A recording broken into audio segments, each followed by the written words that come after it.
I'm Andre Jones and I work at S&P. As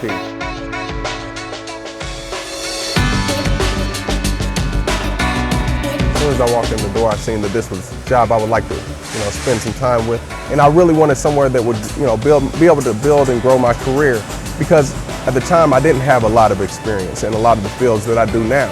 S&P is a place where there's always room for growth. You can always learn something because they're willing to show me anything I want to learn while I'm here. When you get a job, you don't want to just have a job of course it provides for our family, but you want some sustainability and something that we know is going to be there for the long haul. I've never been to a facility where they've had employees work for 50 years. So it really interests me, like, what keeps a person here. But here I felt like people wanted you to know so that you could better yourself, so that they could better themselves. If we're all on the same page and we all have the same goal, then it should all move the same way.